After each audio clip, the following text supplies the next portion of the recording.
March 2, 2026ರಂದು ನಮ್ಮ Karnataka public service commission KS mains ಫಲಿತಾಂಶವನ್ನು ಪ್ರಕಟಿಸಿದೆ. ಮೊದಲು ಮೇನ್ಸ್ ಕ್ಲಿಯರ್ ಮಾಡಿದ ಎಲ್ಲ ಆಸ್ಪಿರೆಂಟ್ಸ್ಗಳಿಗೂ ಹೃತ್ಪೂರ್ವಕ ಅಭಿನಂದನೆಗಳನ್ನು ಸಲ್ಲಿಸ್ತೀನಿ. ಇದು ಚಿಕ್ಕ ವಿಷಯ ಅಲ್ಲ.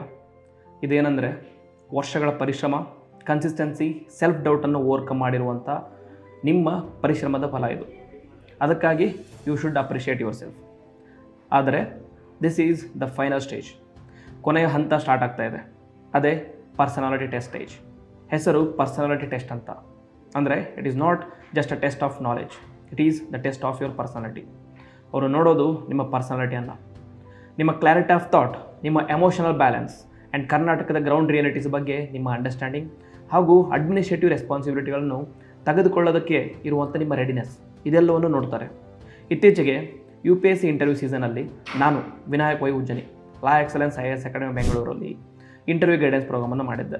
ಈ IGP ಇಂಟರ್ವ್ಯೂ ಗೈಡೆನ್ಸ್ ಪ್ರೋಗ್ರಾಮಲ್ಲಿ ನಾವು detailed DAF analysis, structured mock interviews, personality refinement, communication clarity, daily discussions ಇದೆಲ್ಲದರ ಮೇಲೆ ವರ್ಕ್ ಮಾಡಿದ್ವಿ.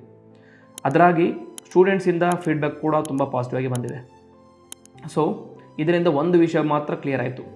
ಏನಪ್ಪ ಅಂತಂದರೆ ಇಂಟರ್ವ್ಯೂ ಸ್ಟೇಜ್ನಲ್ಲಿ ರೈಟ್ ಗೈಡೆನ್ಸ್ ಇದ್ದರೆ ಡಿಫ್ರೆನ್ಸ್ ಡೆಫಿನೆಟ್ಲಿ ಆಗುತ್ತದೆ. ಅದಕ್ಕಾಗಿ ಈಗ ನಮ್ಮ ಲಾ excellence IAS Academy Bengaluru dedicated KAS interview guidance programme launch ಮಾಡ್ತಾ ಇದ್ದೀವಿ ಫಾರ್ ನಮ್ಮ ಕರ್ನಾಟಕ KAS ಆಸ್ಪಿರೆಂಟ್ಸ್ಗೋಸ್ಕರ. ಲಾ ಎಕ್ಸಲೆನ್ಸ್ IAS ಅಕಾಡೆಮಿ ಬೆಂಗಳೂರಿನಲ್ಲಿ ಈ ಪ್ರೋಗ್ರಾಮ್ ಅಡಿಯಲ್ಲಿ ನಿಮಗೆ ಪ್ಯಾನಲ್ ಬೇಸ್ಡ್ ಮಾಕ್ ಇಂಟರ್ವ್ಯೂ ಇರುತ್ತೆ, ಪರ್ಸನಲೈಸ್ಡ್ ಫೀಡ್ಬ್ಯಾಕ್ ಇರುತ್ತೆ, ಕರ್ನಾಟಕ ಸ್ಪೆಸಿಫಿಕ್ ಇಶ್ಯೂಸ್ ಬಗ್ಗೆ ಡೈಲಿ ಡಿಸ್ಕಷನ್ಸ್ ಇರುತ್ತೆ, ಕಾನ್ಫಿಡೆನ್ಸ್ ಬಿಲ್ಡಿಂಗ್ ಇರುತ್ತೆ. ನಂತರ ನಿಮ್ಮ ಡ್ಯಾಫ್ ಮೇಲಿನ ಕ್ವಶನೇರ್ ಮಾಡಿಕೊಡ್ತೀವಿ, ಡಿಸ್ಟ್ರಿಕ್ಟ್ ಪ್ರೊಫೈಲ್ ಮಾಡಿಕೊಡ್ತೀವಿ, ಎಲ್ಲವನ್ನು ಕೂಡ ಕೊಡಲಾಗುತ್ತೆ. ಇಂಟರ್ವ್ಯೂ ಅನ್ನೋದು ಆನ್ಸರ್ ಕೊಡೋ ಸ್ಟೇಜ್ ಅಲ್ಲ. ಇದು first and foremost you have to understand ನಿಮ್ಮ ಫ್ಯೂಚರ್ ಸಿವಿಲ್ ಸರ್ವೆಂಟ್ ಆಗಿ ಪ್ರೆಸೆಂಟ್ ಮಾಡುವಂಥ ಸ್ಟೇಜ್. ಅದಕ್ಕಾಗಿ ನಿಮಗೆ ಬೇಕಾಗಿರುವಂಥ ಎಲ್ಲ ಕ್ವಾಲಿಟೀಸ್ ಕೂಡ ನಿಮ್ಮಲ್ಲಿ ಇರಬೇಕಾಗುತ್ತೆ.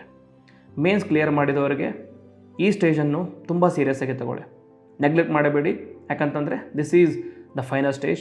This comes once in a lifetime because KPSC anyways conducts exam after 4 years. So don't miss this opportunity. ಇದನ್ನು ಹೇಳ್ತಾ ಮತ್ತೊಮ್ಮೆ ಅಭಿನಂದನೆಗಳನ್ನು ಸಲ್ಲಿಸ್ತೀನಿ. ಕ್ಲಾರಿಟಿ, ಕಾನ್ಫಿಡೆನ್ಸ್ ಹಾಗೂ ಪ್ರಿಪ್ರೇಷನ್ ಜೊತೆಗೆ ಮುಂದಿನ ಹಂತಕ್ಕೆ ಹೋಗಬೇಕಂದ್ರೆ ನಮ್ಮ ಲಾ ಎಕ್ಸಲೆನ್ಸ್ IAS ಅಕಾಡೆಮಿ ಬೆಂಗಳೂರಲ್ಲಿ ಜಾಯ್ನ್ ಆಗಬೇಕಂದ್ರೆ ಕೊಟ್ಟಿರುವಂಥ ನಂಬರ್ ಅಥವಾ ಲಿಂಕಿಗೆ ರಿಜಿಸ್ಟರ್ ಮಾಡಿ. Thank you.